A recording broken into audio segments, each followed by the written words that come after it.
Have you ever heard of a warrior so revered that even his enemies praised his name? A leader who, in the heat of the Crusades, became a symbol of chivalry and justice?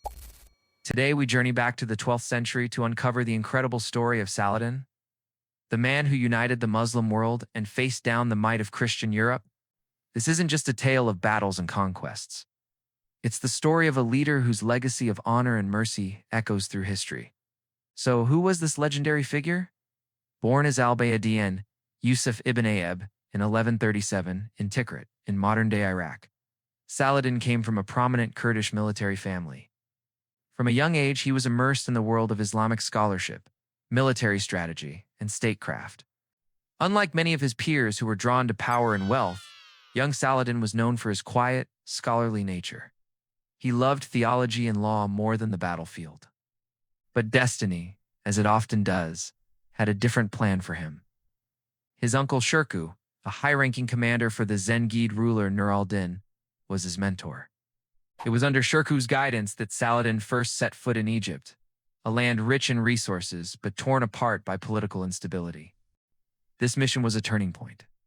Initially reluctant, Saladin quickly proved his mettle, demonstrating not just courage in battle, but a sharp strategic mind. He navigated the treacherous political landscape of Fatimid Egypt with incredible skill. Following his uncle's death in 1169, Saladin, against all odds, was appointed vizier of Egypt. It was a surprising choice, as many older, more experienced commanders were overlooked. But they underestimated him. Saladin consolidated his power, fending off both internal rivals and crusader attacks. He abolished the Fatimid Caliphate and brought Egypt back under the Sunni Abbasid Caliphate. A move that solidified his authority and showcased his vision for a united Muslim front. With Egypt as his power base, Saladin's ambition grew. He saw the fragmentation of the Muslim world as its greatest weakness against the Crusader states. Following the death of his former master Nur al-Din, he embarked on a mission of unification. Over the next decade, he extended his rule over Syria, Mesopotamia, Yemen, and parts of North Africa, creating the powerful Ayyubid Sultanate. He wasn't just conquering, he was building alliances, restoring order, and laying the groundwork for his ultimate goal, the liberation of Jerusalem. The Crusader kingdom of Jerusalem had held the holy city for nearly a century. For Saladin, and for the wider Muslim world, its recapture was a sacred duty. The catalyst for war came when a Crusader lord, Reinald of Chatillon, repeatedly violated truces by attacking Muslim caravans and pilgrims, even threatening to attack the holy cities of Mecca and Medina, al-Din. Saladin could tolerate it no longer. He declared a holy war, a jihad, to drive the Crusaders out. The stage was set for one of the most decisive battles of the Middle Ages.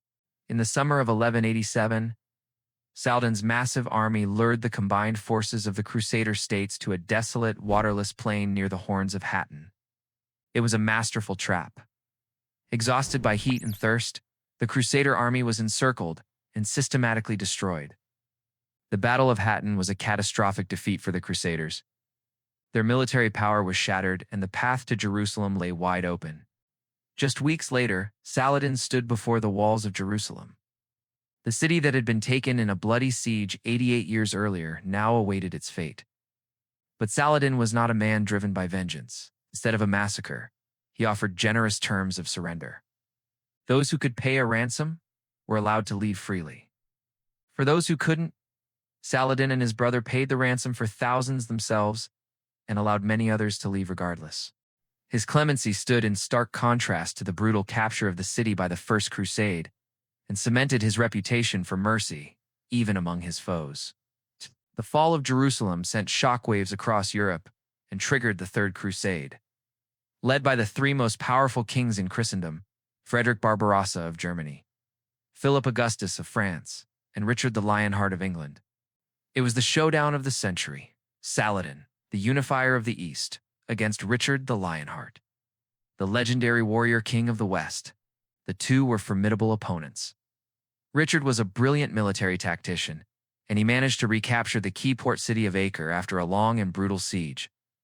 The war that followed was a grueling back and forth, a clash of wills between two of history's greatest commanders.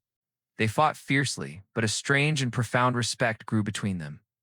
Legends tell of Saladin sending fresh fruit and ice to a feverish Richard, and of Richard offering to knight Saladin's brother.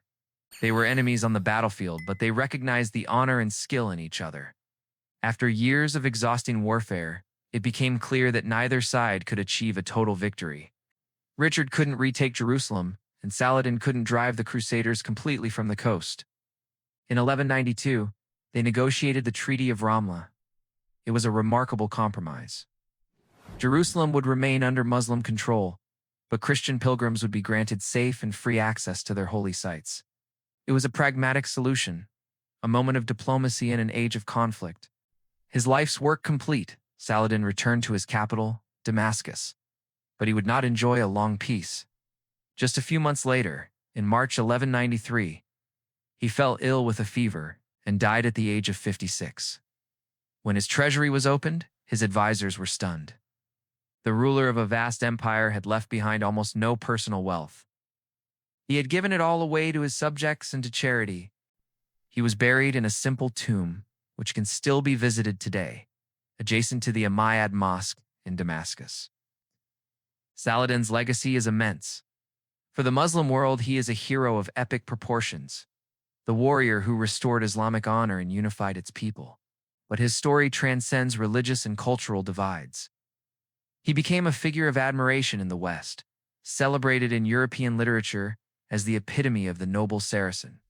His justice, generosity, and chivalry, even in the midst of brutal war, set a standard for leadership that is still admired today. He reminds us that even in the darkest of times, humanity, compassion, and honor can shine through. He was a conqueror who preferred peace, a warrior who valued mercy, and a ruler who died with the wealth of a pauper, but the legacy of a king. Thank you so much for joining us on this journey into the past. If you found this story as fascinating as I do, please hit that like button, subscribe to the channel, and ring the notification bell so you don't miss our next deep dive into history. Let us know in the comments who you think was the greater leader, Saladin or Richard the Lionheart. Until next time, stay curious.